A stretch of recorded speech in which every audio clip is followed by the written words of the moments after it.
अब हम सप्तम दिवस की कथा का श्रवण करेंगे। श्री पुरुषोत्तम भगवान श्री कृष्ण से कहा, हे विष्णु, आपने यह उचित किया जो मलमास को मेरे समीप ले आए। इससे आपके लोक में कीर्ति बढ़ेगी। जिस प्राणी को आपने अंगीकार किया है उसे मैंने भी अंगीकार कर लिया है। इसको अब मैं अपने ही समान श्रेष्ठ कर दूंगा। इसके सभी गुण, कीर्ति, अनुभव, क्षय, ऐश्वर्य, पराक्रम, भक्तों को वरदान देने की शक्ति आदि, जिसके कारण मैं प्रसिद्ध पुरुषोत्तम कहलाता हूँ, उन सभी को मैं इसे भी प्रदान करता हूँ। पुरुषोत्तम नाम से ही यह मास भी प्रसिद्ध होगा। मैंने अपने सब गुणों से संपन्न कर दिया है। हे मधुसूदन, इसका स्वामी भी मैं स्वयं को ही बनाता हूँ। इसके नाम के द्वारा ही संपूर्ण जगत पावन हो जाएगा। मेरी समानता पाने के कारण यह मास ही सब मासों का अधिपति कहलाएगा। यह मास जगत का पूज्य एवं वंदनीय हो जाएगा। इसको पूजने वाले सभी प्राणी दुख दरिद्र से मुक्ति प्राप्त कर लेंगे और मेरी भक्ति और अंत में मुक्ति स्वरूप मेरे धाम को ही प्राप्त कर लेंगे। भगवान श्री कृष्ण ने आगे कहा, अन्य दूसरे मास तो सकाम है, किंतु मैंने इसे अपने समान सर्वलोक का मोक्षदाता और निष्काम बना दिया है। जो व्यक्ति इस अधिक मास में पूजा करेगा वह अपनी समस्त कर्मों से मुक्ति प्राप्त करके निस्संदेह मुझे प्राप्त करेगा। यह पुरुषोत्तम मास अब बिना किसी परिश्रम और कष्ट के मेरे पद को पा गया है। इसको पूजने वाले सब व्यक्ति भी केवल एक मास के पूजने और व्रत से बिना कष्ट के जरा और मृत्यु से रहित होकर परम पद को प्राप्त करेंगे। चतुर्मासिक यज्ञ करके स्वर्ग की प्राप्ति होती है और वहाँ के भोग भोगने के पश्चात पुनः पृथ्वी पर आना पड़ता है। किंतु विधि एवं श्रद्धा पूर्वक जो इस पुरुषोत्तम मास को पूजेगा वह अपने परिवार सहित मुझे निश्चय ही प्राप्त कर लेगा। मुझे प्राप्त कर वह जन्म, मृत्यु आदि, व्याधि एवं जरा आदि सभी से मुक्त होकर इस संसार में जन्म नहीं लेगा। मेरे परम धाम को वेद वह धाम बतलाते हैं जहाँ से फिर आना नहीं होता। यह पूर्णतः सत्य ही है। मैं स्वयं इस मास का स्वामी बना हूँ और इसे मैंने ही प्रतिष्ठित किया है। मेरा पुरुषोत्तम नाम भी इसको प्राप्त हुआ। हे विष्णु, भक्तों की पूजा मुझे प्रिय है। मैं अपने भक्तजनों की कामनाओं की पूर्ति में कभी देरी नहीं करता, परंतु इस मास से भक्त मुझे और भी अधिक प्रिय होंगे। उनकी मनोकामनाएं तो मैं शीघ्र पूर्ण कर किया करूँगा।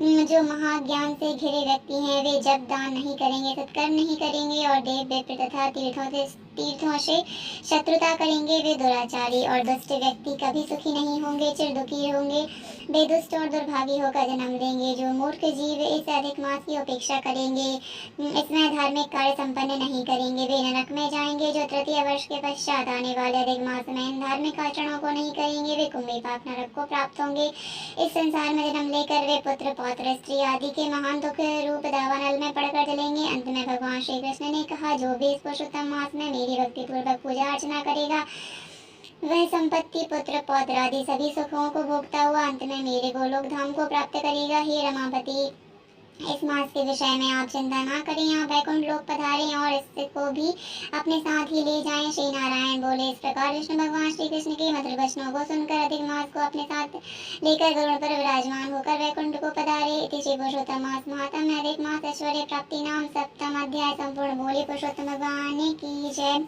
अब हम अष्टम दिवस की कथा का श्रवण करेंगे। सूत जी ने कहा, हे भगवान विष्णु और श्री कृष्ण का उपरोक्त संवाद सुनकर नारद जी ने पुनः प्रश्न किया, हे प्रभु, लक्ष्मीपति के वैकुंठ गमन के पश्चात क्या हुआ?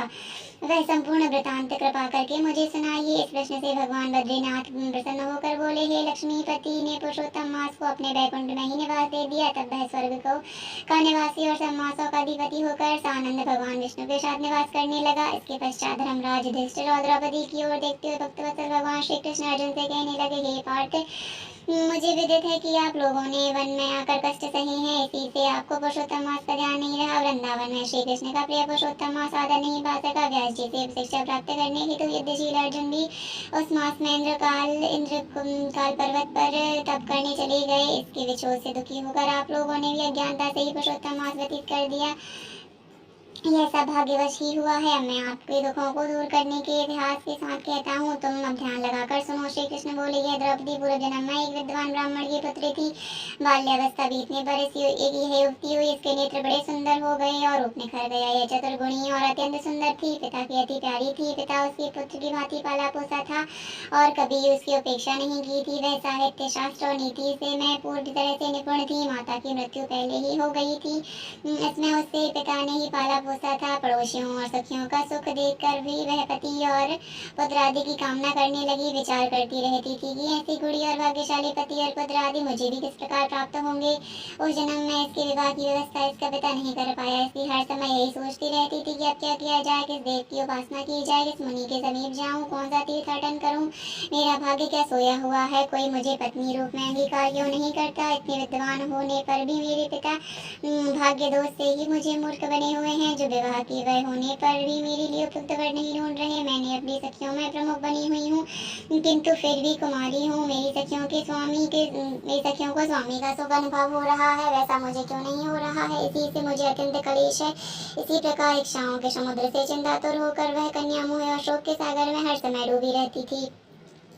दूसरी ओर वह विद्वान ब्राह्मण कन्यादान हेतु उपयुक्त पात्र की खोज करने में लगा रहता था, किंतु उसके योग्य पात्र नहीं मिला और वह निराश हो गया। अपनी कन्या के दुर्भाग्य से उसके संकल्प का पिंजरा टूट गया और वह दीर्घशात उसे तीव्र एवं दारुण ज्वर से ग्रस्त कर लिया। उसने अपनी पुत्री को स्मरण किया, किंतु जब तक भयभीत पुत्री उसके पास आती उसके प्राण निकल गए। इस प्रकार वह ब्राह्मण अपनी जीवन काल में कन्यादान करने की प्रसन्नता का अनुभव ही नहीं कर पाया। हरिभक्त धर्मात्मा व्यक्ति जिस प्रकार मृत्युशैया पर गृहस्थ धर्म में पालन किए गए परिश्रम की चिंताएं एवं संसार की सब वासनाएं छोड़कर हरि के साथ अपने को तन्मय कर देते हैं, इसी तरह निपुण ब्राह्मण ने नील कमल की भांति सुंदर त्रिभंग ललित स्वरूप श्री हरि पुरुषोत्तम स्वरूप में अपना चित्त लगाकर उन्हें स्मरण किया। उसने मन ही मन भगवान से प्रार्थना की, हे राजाओं के राजा, हे राधा के संग भ्रमण करने वाले, प्रचंड भुजाओं से दैत्यों का हनन करने वाले, हे श्री कृष्ण, हे गोविंद, हे मुरारी, हे राधिकापति, मैं आपकी वंदना करता हूँ। हे नाथ ऋषिकेश, मैं आपकी वंदना करता हूँ। मुझे अपनी शरण में ले लो। मृत्यु सैया पर पड़े उस ब्राह्मण के ऐसे वचनों को सुनकर भगवान के लोक से उनके पार्षद आ पहुंचे और मृतक की आत्मा को लेकर भगवान के चरण कमलों में प्रस्तुत कर दिया। अपने पिता को मृत पाकर वह कन्या हा हा करके रुदन करने लगी। पिता के शरीर को गोद में रखकर वह करुण विलाप करने लगी। हाय पिता, अपनी पुत्री को सुख से रखने वाले कृपालु, मुझे आप किसके आश्रय छोड़ गए हो। मुझ पितृहीन की अब कौन रक्षा करेगा। ना कोई मेरा भाई है, ना कोई और कुटुंबीजन है, मेरी तपस्विनी माता भी तो नहीं है। हाय मेरे भोजन वस्त्र की व्यवस्था कौन करेगा। हे पुत्री को प्यार करने वाले पिता, तुम बिना मेरा विवाह किए हुए मुझे कहाँ छोड़ दिए। हे तपोनिधि, लौट कर यहाँ आ जाओ। इस प्रकार अश्रु बहाती हुई वह ब्राह्मण बालिका बारंबार रुदन करती रही। उसका ऐसा करुण रुदन सुनकर उस वन में निवास करने वाले ब्राह्मण सोचने लगे कि ऐसे करुण स्वर में कौन रोता है।